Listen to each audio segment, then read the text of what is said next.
Picture a bee, picture a crab, and how it goes about getting through a rock. It doesn't head directly at the rock. It goes around the rock. It goes in, it veers around its obstacle, doesn't approach it directly. Think of the crab. It has a hard exterior shell to protect itself, but on the inside it's soft and squishy and warm and delicious if you're thinking about eating crab as a food. With Mars and Cancer, because Cancer is symbolized by the crab, we can find somebody who, on one hand, veers on the end of passive aggressiveness, but on another note, is very dedicated to their family and to their loved ones. In this video, I'm going to be discussing the meaning of Mars and Cancer in the birth chart and pulling a card which gives spiritual guidance and wisdom towards what they need to know their highest good. So, let's start out by talking about Mars and Cancer. The very, very first thing is that they can be highly passive aggressive, choosing to do things to not be direct, to not be straightforward, to not be upfront about an issue, veering around the issue, going about it passively. The lesson here is to learn not to do that. It's to learn to be okay and to be detached from that attachment of not wanting direct confrontation, to be okay and to recognize that sometimes we do have to have conflict and directness and honesty for there to be peace and harmony in relationships. And if they can learn how to not be passive aggressive, they can really go far in life. It's a milestone for them. In terms of approaching direct confrontations, they're rather shy about it. Before they take action, before they act upon their innate minds, before they act upon their visions, they need to feel emotionally secure. Like, is what I want to do is going to bring emotional security to me, or is it going to bring um, negative downturns into my life? Is it going to make me take the celery and throw it over the hills, for instance, or take the carrot and put it in the field?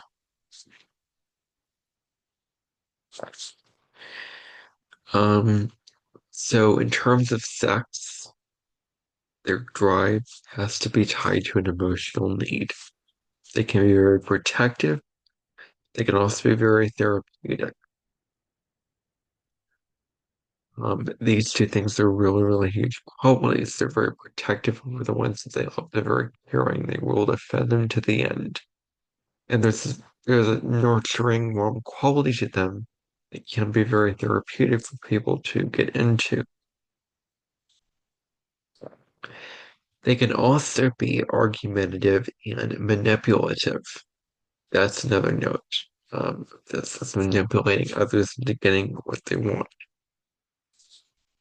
When they are concerned, they express themselves. When they are cornered, they express themselves very emotionally. When they feel attacked or threatened, their emotions are going to come out. One thing about Mars and Cancer is that if it feels confident, it'll express that.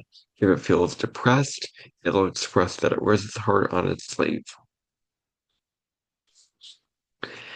On the same note, though, we may have difficulty here when it comes to expressing your emotions. There may be a past condition in your family that you grew up with says you can't express your emotions, you're weak if you express your emotions, whatever the condition may be.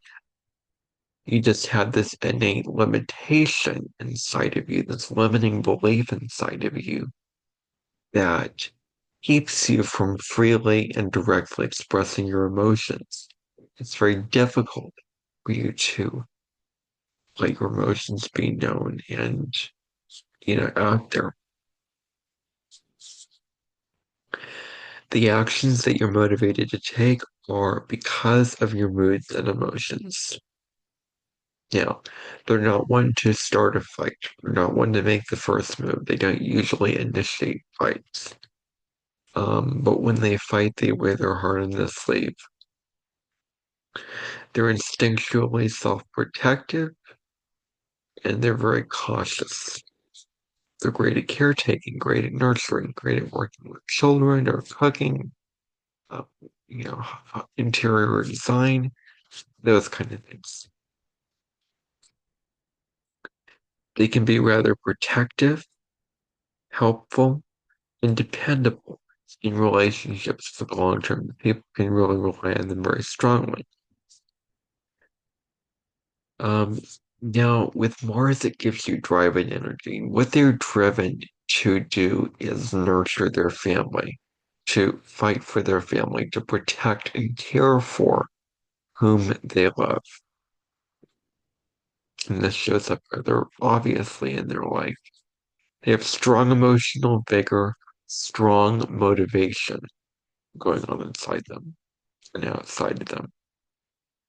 They have a very, very strong emotional drive. They have strong energy and determination. They are willing to fight for their loved ones till they get what they deserve. Till their loved ones get what they deserve, they're willing to fight, defend them to the end.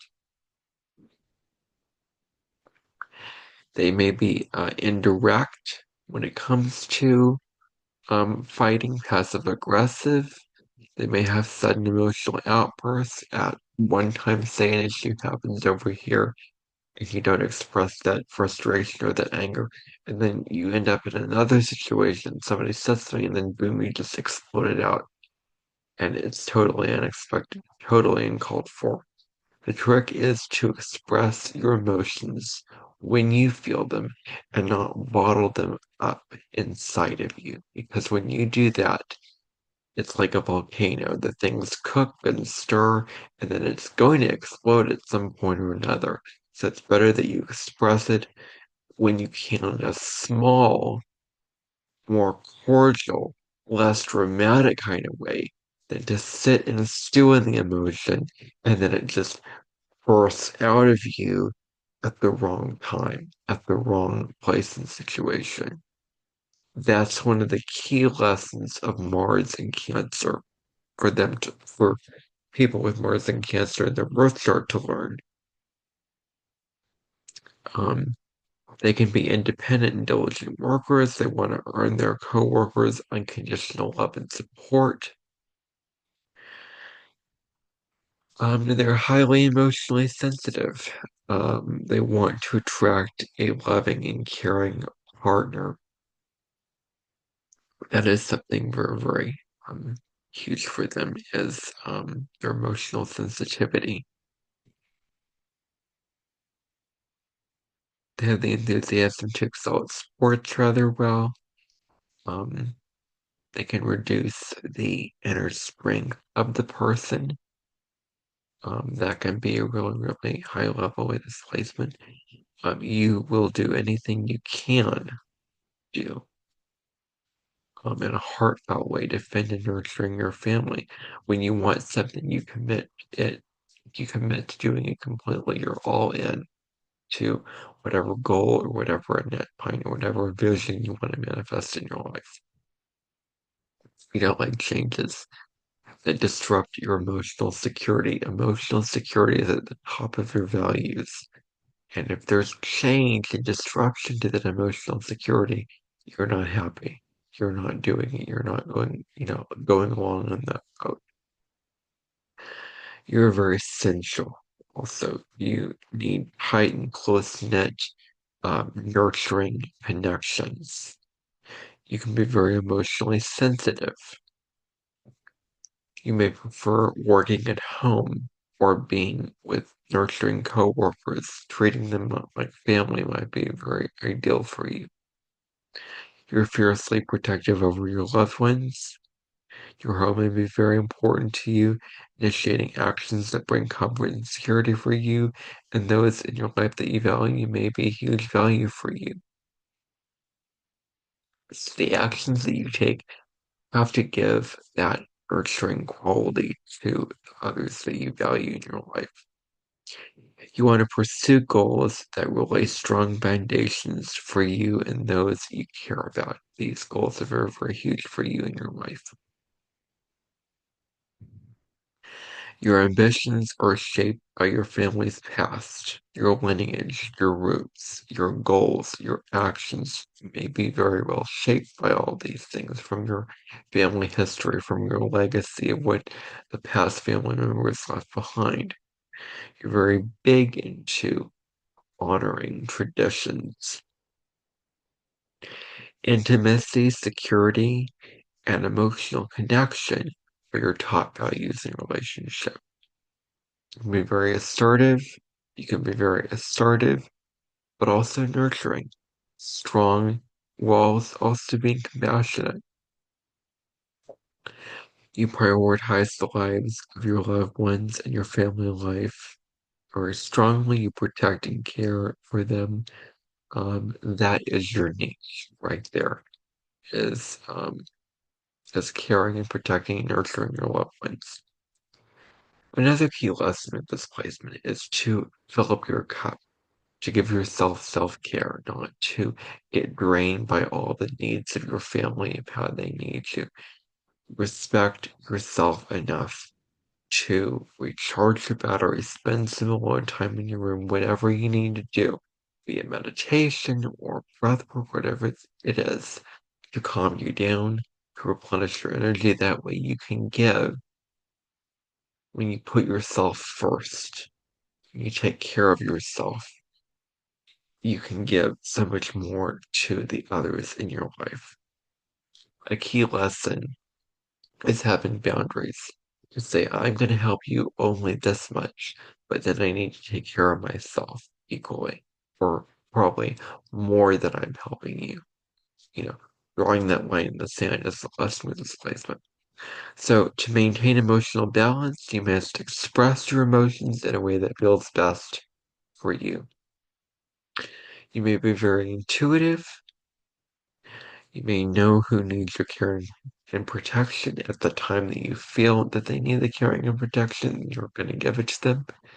And you're dedicated to those you love. Now, I'm going to that I have discussed the meaning of Mars and Cancer, what I'm going to do now is I'm going to pick a card. This time I'm using a deck I've never used on these videos. It's the Keepers of the Light Oracle by Kyle Gray. I felt particularly called to work with this deck right now.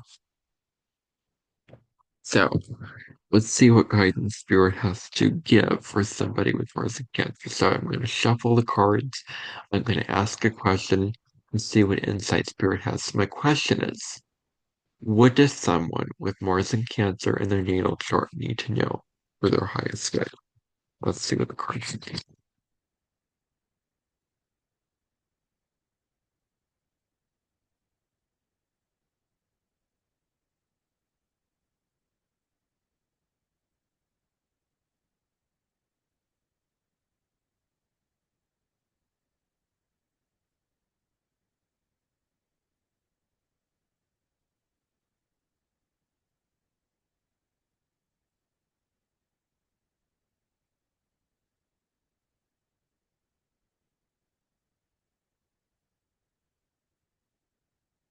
It's about grounding. How can you get out of the emotions, get out of the feelings, and just ground into the body, connect to the body? Because your card is Gaia with Earth and connection. It's about connecting to your body, connecting to the Earth, to get out of your head, to get out of being so consumed with all the emotions that you're feeling. Grounding can really, really help you in your life. Saying this, be mindful of the planet. Come back to Earth. Stay grounded. I want to highlight the last line that very, very strongly. So grounding is your message for this lifetime if you have Mars and Cancer in your birth. It says the guy is protecting your path. You're strong. caring individual. And so can you trust in that? Um, Make sure that your choices are for the highest good. And maybe in this lifetime, you're healing issues around your mother, around your relationship with your mother lying. And that this card is really supporting you when it comes to doing that. So that is your message from Spirit. Thank you for tuning in. If you like this video, then you can utilize the features under the video, such as the subscribe button and the like button, so that A, you don't miss any new videos that I upload, and B, it puts it out there so that more individuals who enjoy this kind of content just can discover it.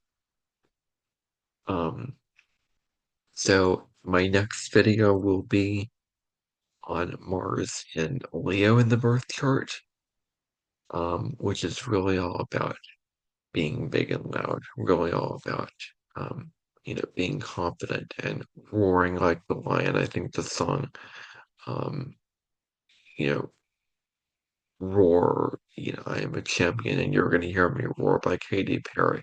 That song is so Morris and Leo. So I'm going to be discussing that in that video coming up, the next video. So tune in for that. Anyway, Cancer. Bye for now. Or Mars and Cancer. If you have Mars and Cancer, if you're anybody watching this video, have a great, wonderful rest of your day. Take care.